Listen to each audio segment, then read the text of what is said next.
الحمد للہ رب العالمین نحمده ونصلی علی رسوله الکریم اما بعد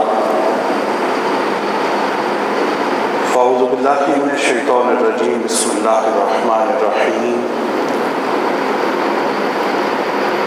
لقد من اللہ علی المؤمنین اذ بعث فیہم رسولا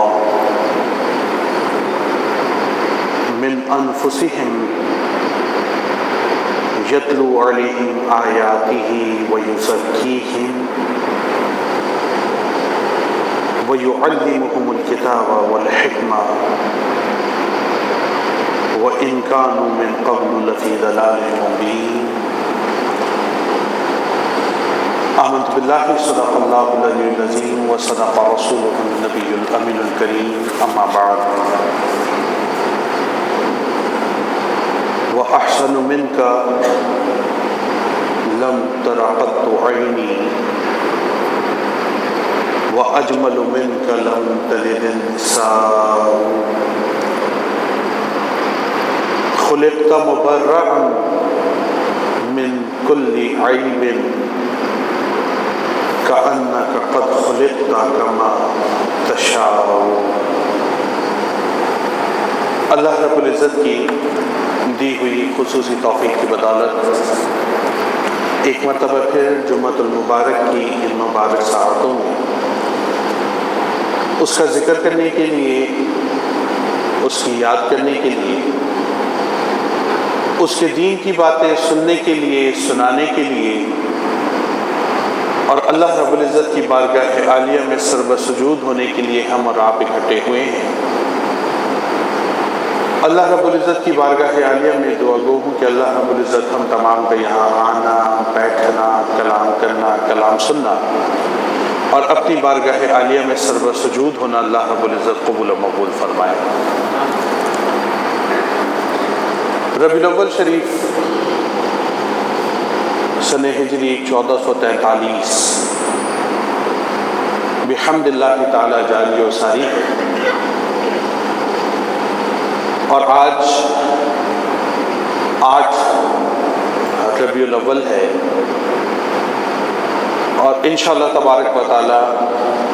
بروز منگل پورے پاکستان میں بالخصوص اور پورے عالم اسلام میں بالعموم 12 ربیع الاول اس کو انشاءاللہ تبارک و تعالی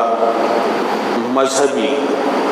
جوش و خروش، جذبے اور خوشی کے ساتھ منایا جائے گا، کیونکہ یہ وہ تاریخی دن ہے کہ جس دن کے بارے میں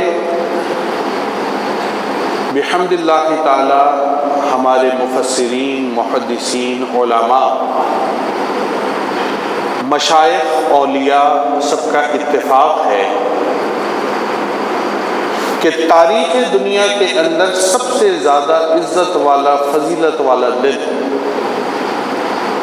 وہ دن ہے جس دن نبی علیہ السلام اس دنیا کے اندر ظاہراً جلوہ افروز ہوئے تھے، اور وہ رات جس رات کے اختتام پر نبی علیہ السلام کی ولادت باسعادت ہوئی تھی، یعنی 11 اور 12 ربیع الاول کی درمیانی شب، وہ رات بالاتفاق شب قدر سے زیادہ فضیلت والی رات ہے۔ یہ بات میں اپنی جناب سے قطعاً نہیں کہہ رہا، بلکہ ہمارے اکابرین، علماء اور مشائخ نے اپنی کتب میں اس بات کو بالدلیل کے لکھا ہے کہ شب قدر جو قرآن کی نص قطعی سے 1000 مہینوں سے زیادہ فضیلت والی رات ہے، اس رات کے جمی فیوز و برکات وہ مسلمانوں اور امت مسلمہ کے ساتھ خاص ہیں، جبکہ نبی علیہ السلام آپ کی ذات مبارکہ وہ ہے کہ جن کا فیض جن کی عطائیں اور جن کی رحمتیں وہ صرف امت مسلمہ کے ساتھ خاص نہیں، بلکہ اللہ رب العزت کی جو 18,000 مخلوقات اور اس میں عالمین موجود ہیں، نبی علیہ الصلوۃ والسلام کو اللہ رب العزت نے ان تمام عالمین کے لیے رحمت بنا کر بھیجا ہے۔ وما ارسلناک الا رحمۃ للعالمین، اور ہم نے آپ کو نہیں بھیجا مگر جمیع عالمین کے لیے رحمت بنا کر بھیجا ہے۔ تو شب قدر اس کے فیوز و برکات خاص ہیں امت مسلمہ کے لیے، لیکن نبی علیہ الصلوۃ والسلام کی آمد مبارکہ وہ عام ہے جمیع مخلوقات کے لیے۔ اس وجہ سے آپ کی آمد مبارکہ کی رات شب قدر سے بھی زیادہ فضیلت والی اور عزت والی رات ہے۔ پھر نبی علیہ الصلوۃ والسلام کا جو وقت ولادت عند المحدثین مقبول ہے، یہ وہ وقت ہے کہ جب رات کا آخری وقت چل رہا ہے اور طلوع فجر وہ ہونے والی ہے، جو اس طرف اشارہ کر رہا تھا کہ وہ تمام ظلمتیں جو تاریخ انسانی نے کبھی بھی اپنی نگاہوں سے دیکھی تھیں، ان تمام ظلمتوں کا خاتمہ ہونے والا ہے اور پوری کائنات کے اوپر مصطفیٰ کا وہ نور بکھرنے والا ہے۔ اسی لیے اس وقت کا اختصاص جس وقت میں نبی علیہ الصلوۃ والسلام کی ولادت ہوتی ہے، حضرت عثمان بن العاص رضی اللہ تعالی عنہ آپ فرماتے ہیں کہ میں نے اپنی والدہ ماجدہ سے خود سنا، وہ اس وقت حضرت بی بی آمنہ رضی اللہ تعالی عنہ ان کے پاس موجود تھیں جب نبی علیہ الصلوۃ والسلام کی ولادت ہونے والی تھی۔ آپ فرماتی ہیں میں اپنی آنکھوں سے دیکھتی تھی کہ آسمان کے تارے دنیا کے اس حد تک قریب آ گئے تھے کہ مجھے ایسا لگتا تھا کہ ان میں سے کوئی تارا ٹوٹ کر ابھی میرے اوپر نہ گر جائے۔ اور پھر آپ فرماتی ہیں لا ارا الا نورا، کہ مجھے وہاں پر کچھ نظر نہیں آتا تھا، ہر طرف مصطفیٰ کا نور بکھرا نظر آیا کرتا تھا۔ تو یہ وہ خاص وقت ہے، یہ وہ خاص لمحات ہیں جو عنقریب انشاءاللہ تبارک و تعالی وہ آنے والے ہیں۔ اور پھر اس وقت کے اندر خوشی منانا، اس وقت کے اندر شکرانے کے نوافل کو ادا کرنا، اس وقت میں مسلمانوں کے درمیان صدقہ اور خیرات کرنا، اس وقت کے اندر اپنے گھروں میں چراغاں کرنا، اور اس وقت کے اندر اللہ کی مخلوق میں اللہ کے دین کے پیغام کو عام کرنے کے لیے مختلف مقامات پر محفل سجانا، یہ تمام کے تمام شکرانے کے وہ انداز ہیں جو نبی علیہ الصلوۃ والسلام کی تعلیمات اور نبی علیہ الصلوۃ والسلام کی سنت سے مجھے اور آپ تک پہنچتے ہیں۔ یہ بات ہم کس بنیاد پر آپ کی خدمت میں عرض کر رہے ہیں؟ محدثین نے اپنے اپنے ادوار کے اندر خاص طور کے اوپر ان موضوعات پر کلام کیا اور اس بات کی وضاحت کی ہے کہ نبی علیہ الصلوۃ والسلام نے اپنی ظاہری زندگی میں بھی اپنی آمد مبارکہ کے اوپر خوشی منائی تھی اور آپ اپنا میلاد منایا کرتے تھے۔ ہمارے کچھ احباب میں اس قسم کی بات ذہنوں میں آتی ہے کہ شاید مولود شریف یہ بعد میں مننا اور منعقد ہونا شروع ہوا، لیکن تاریخی حقیقت بالکل ایسی نہیں ہے۔ اس کی حیت، اس کی جہت یقیناً جدا ہے، لیکن نبی علیہ الصلوۃ والسلام کی ولادت پر خوشی منانا اور حضور علیہ الصلوۃ والسلام کے اس دنیا پہ آنے پر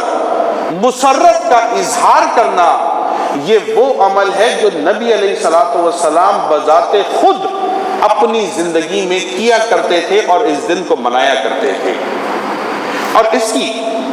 سب سے بڑی دلیل وہ حدیث ہے جو کہ امام مسلم نے اپنی کتاب مسلم شریف کے اندر نقل فرمائی کہ جب نبی علیہ الصلوۃ والسلام جو ہر پیر والے دن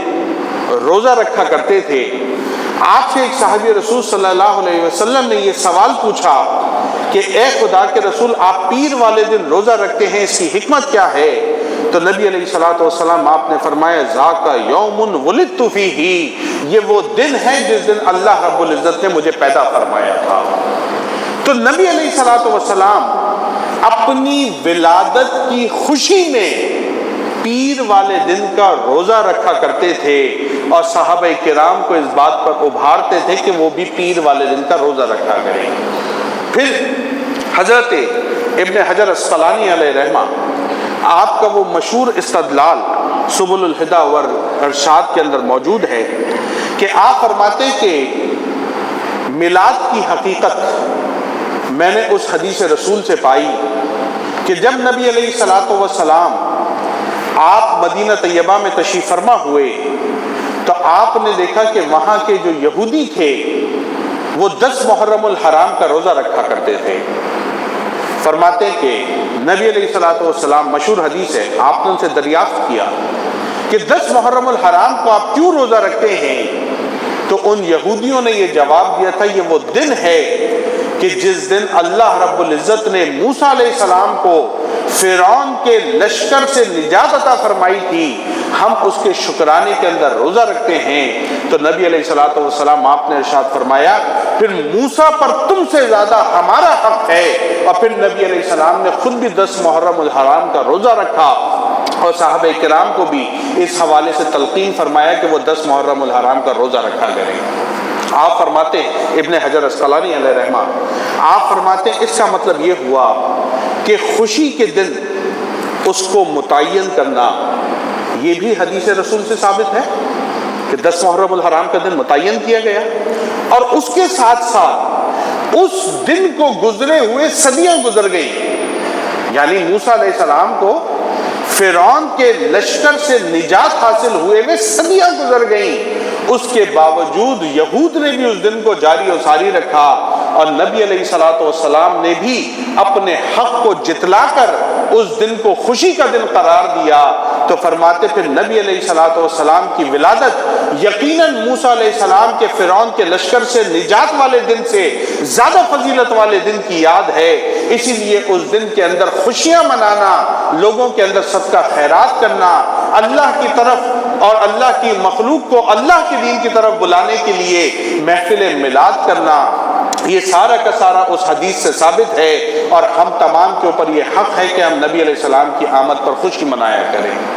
پھر تیسری حدیث جس کو حضرت علامہ جلال الدین سیوطی علیہ رحمہ آپ نے اپنی کتاب کے اندر نقل کیا، اور الحاوی للفتاوی اس کے اندر آپ نے باقاعدہ اس کو مستدل بنایا، دلیل کے طور پر پیش کیا، یہ وہ حدیث ہے کہ آپ نے فرمایا کہ نبی علیہ الصلوۃ والسلام آپ نے اعلان نبوت کے بعد، یہ بڑی اہم بات ہے، اس کو ذہن میں رکھیں، نبی علیہ السلام نے اعلان نبوت کے بعد اپنا عقیقہ دوبارہ فرمایا۔ نبی علیہ السلام نے اعلان نبوت کے بعد اپنا عقیقہ دوبارہ فرمایا، حالانکہ نبی علیہ الصلوۃ والسلام کا عقیقہ آپ کے دادا حضرت عبد المطلب رضی اللہ تعالیٰ عنہ آپ نے نبی علیہ السلام کے وقت ولادت کے طور پر کر دیا تھا۔ اس وقت میں آپ کا عقیقہ بن چکا تھا، لیکن جب نبی علیہ السلام اعلان نبوت فرماتے اس کے بعد یعنی 40 سال کی عمر مبارک گزر چکی، آپ اپنا عقیقہ دوبارہ مناتے ہیں، یہ اس طرف اشارہ ہے کہ نبی علیہ السلام نے اپنی ولادت کی خوشی منائی ہے، کیونکہ عقیقہ وہ اللہ کی بارگاہ میں خون بہانا، قربانی دینا، بلاؤں کو ٹالنا اور ولادت پر خوشی منانے کی علامت ہے۔ تو آپ فرماتے ہیں نبی علیہ السلام کا دوبارہ عقیقہ منانا یہ اس طرف دلیل تھا کہ نبی علیہ الصلوۃ والسلام اپنی آمد مبارکہ کے اوپر خوشیاں منایا کرتے تھے۔ میرے بھائی، میرے دوست، میں اور آپ جانتے ہیں یہ بڑی سادی سی بات ہے، ہمارے گھر میں بچہ پیدا ہو جائے، کسی کو نہیں پتا بڑا ہو کر نیک ہوگا یا بد ہوگا، فرما بردار ہوگا یا نافرمان ہوگا، والدین کا ادب کرے گا یا نہیں کرے گا، غنڈہ بنے گا، موالی بنے گا، بدماش بنے گا، بدکار بنے گا، لانتی بنے گا، دیوس بنے گا، یا کوئی اللہ کا ولی، کتب، غوث، ابدال، شہباز، لامکانی، مفتی، عالم، پرہیزگار بنے گا، کسی کو نہیں پتا ہوتا۔ اس کے باوجود جب بچہ پیدا ہوتا ہے نا تو ہر گھر میں خوشی منائی جاتی ہے، ہر گھر میں خوشی منائی جاتی ہے۔ اور اگر مجھے اور آپ کو کوئی مبارکباد نہ دے تو منہ ٹیڑھا ہو جاتا ہے کہ دیکھو ہماری اولاد ہوئی ہے تو اس کا موڈ خراب ہو گیا، جلتا ہے کہ ہماری اولاد کیسے پیدا ہو گئی۔ یہ عام بات ہے جو میں اور آپ دیکھتے ہیں۔ جس رسول پاک صلی اللہ علیہ وسلم کی آمد کی وجہ سے مجھے اور آپ کو قرآن ملا، جس رسول کی آمد کی وجہ سے مجھے اور آپ کو قرآن ملا، جس رسول کی آمد کی وجہ سے مجھے اور آپ کو رحمان ملا، جس رسول پاک صلی اللہ علیہ وسلم کی آمد کی وجہ سے مجھے اور آپ کو دین اسلام ملا، اور جس رسول پاک صلی اللہ علیہ وسلم کی آمد مبارکہ کی وجہ سے مجھے اور آپ کو زندگی گزارنے کا ڈھنگ ملا، کیا اس رسول پاک صلی اللہ علیہ وسلم کا یہ حق نہیں ہے کہ اس کی آمد کے اوپر خوشی منائی جائے؟ اس کی حیت کوئی بھی ہو سکتی ہے، اس کا طریقہ کوئی بھی ہو سکتا ہے۔ آپ کو اگر عید میلاد النبی صلی اللہ علیہ وسلم کہنا اچھا نہیں لگتا، آپ مولود النبی صلی اللہ علیہ وسلم کہہ لیں۔ اگر آپ مولود النبی کے نام سے جلسہ نہیں رکھنا چاہتے، آپ سیرت النبی کا جلسہ رکھ لیں۔ اگر آپ کو سیرت النبی کا نام پسند نہیں آتا، آپ کوئی اور نام رکھ لیں۔ جو بھی انداز ہو، جو بھی حیت ہو، لیکن بحیثیت مسلمان کے میرے اور آپ کے اوپر یہ لازم ہے کہ نبی علیہ الصلوۃ والسلام کی آمد مبارکہ کے اوپر میں اور آپ خوشی منائیں۔ اور یہ میرے اور آپ کے ایمان کے تقاضوں میں سے ایک تقاضا ہے کہ اس رسول کی آمد کے اوپر میں اور آپ خوشی منائیں، جس رسول صلی اللہ علیہ وسلم کی آمد کی وجہ سے مجھے اور آپ کو پورا دین اسلام ملا ہے۔ ٹھیک ہے، اگر آپ کہتے ہیں کہ جی 12 ربیع الاول کی تاریخ مختلف فی ہے، آپ 13 کو منا لیں۔ اگر آپ کو لگتا ہے نہیں جی 13 تاریخ مختلف فی ہے، آپ 8 کو منا لیں۔ اگر آپ کو اس میں اختلاف لگتا ہے کہ جی اس پورے مہینے میں اختلاف ہے، آپ دوسرے مہینے میں منا لیں، آپ پورے سال میں کسی دن منا لیں، جس دن دل چاہے، جس انداز میں دل چاہے، لیکن محمد صلی اللہ علیہ وسلم آپ کی آمد پر خوشی منانا میرے اور آپ کے ایمان کے تقاضوں میں سے ایک تقاضا ہے۔ اور اس کی حیت وہ بھی کچھ ہو سکتی ہے، چاہے تو آپ قرآن خوانی کی محفل کر لیں، چاہے تو آپ نعت شریف کی محفل کر لیں، چاہے تو آپ علماء کو بلا کر درس قرآن، درس حدیث، درس فقہ یا کوئی دروس رکھوا لیں، چاہے تو آپ اس کے اندر صرف نعت شریف کا محفل کا انعقاد کر لیں، صرف صدقہ اور خیرات کر لیں۔ کچھ نہیں کر سکتے، اپنے گھر والوں کو، بیوی بچوں کو بیٹھا کر کم از کم نبی علیہ السلام پر درود و سلام تو پڑھ ہی سکتے ہیں، درود پاک پڑھ لیں، کوئی بھی طریقہ اپنائیں، لیکن نبی علیہ السلام کی آمد پر خوشی منانا میرے اور آپ کے ایمان کا تقاضا ہے۔ اور اسی کی وجہ سے اللہ رب العزت کی ذات سے امید ہے کہ اللہ رب العزت مجھے اور آپ کو نبی علیہ السلام کا فیض کامل بھی عطا فرمائے گا۔ اور آخری بات کر کے اپنی گفتگو ختم کرتے ہیں کہ حضرت امام عمر بن حسن ابن دہیہ کلبی، آپ اپنی کتاب التنویر فی مولد السراج المنیر کے اندر ایک حدیث نقل کرتے ہیں جس کو حضرت ابو دردہ رضی اللہ تعالیٰ عنہ آپ روایت فرماتے ہیں۔ آپ فرماتے ہیں کہ ایک مرتبہ میں نبی علیہ الصلوۃ والسلام کے ساتھ تھا، فرماتے ہیں نبی علیہ السلام مجھے اپنے ساتھ حضرت عامر انصاری رضی اللہ تعالیٰ عنہ ان کے دولت خانے پر لے گئے۔ فرماتے ہم وہاں پہنچے تو یہ وہ وقت تھا جب حضرت عامر انصاری رضی اللہ تعالیٰ عنہ اپنی بیوی اور بچوں کو بیٹھا کر نبی علیہ الصلوۃ والسلام کی ولادت کے احوال بیان فرما رہے تھے۔ جس طرح محفل میلاد میں نبی علیہ السلام کی آمد کا ذکر ہوتا ہے، ولادت کے واقعات ہوتے ہیں اور دیگر باتیں بیان کی جاتی ہیں، تو کہا اس وقت حضرت عامر انصاری رضی اللہ تعالیٰ عنہ نبی علیہ الصلوۃ والسلام کی ولادت کے واقعات بیان فرما رہے تھے۔ فرماتے جب نبی علیہ السلام وہاں پہنچے تو آپ نے ارشاد فرمایا ان اللہ فتح لک ابواب الرحمہ، کہ اللہ رب العزت تیرے لیے اپنی رحمت کے دروازے کھول دے، والملائکۃ یستغفرون لک، اور ملائکہ تیرے لیے استغفار کر رہے ہیں، دعائیں مانگ رہے ہیں، من فعل فعلک نجا، اور جس نے تیرے جیسے اس فعل کو کیا تو ابو عامر یاد رکھنا وہ شخص نجات پا جائے گا۔ یعنی جس نے نبی علیہ السلام کی آمد پر خوشی منائی اور لوگوں کے اندر اس کا چرچا کیا اور نبی علیہ السلام کی آمد پر اللہ کی بارگاہ میں شکر ادا کیا، حضور نے فرمایا اللہ رب العزت ایسے شخص کو نجات عطا فرما دے۔ نبی علیہ السلام کی سچی پکی اور حقیقی محبت عطا فرمائے، اور آپ کی آمد پر اس لیے خوشی منانے کی توفیق مرحمت فرمائے کہ آپ کی آمد کے وسیلے سے ہی ہمیں قرآن ملا، ہمیں ایمان ملا، ہمیں اسلام ملا، ہمیں دنیا میں رہنے کا ڈھنگ آیا، دنیا میں رہنے کا طریقہ اور سلیقہ آیا، اور آپ کی تعلیمات پر عمل کر کے ہی دنیا اور آخرت کی نجات میرے اور آپ کے نصیب میں لکھی جائے گی۔ اللہ رب العزت ہم تمام کو نبی علیہ السلام کی آمد پر خوشی منانے کی اور آپ کی سنت کی اتباع کرنے کی توفیق مرحمت فرمائے۔ وآخر دعوانا ان الحمد للہ رب العالمین۔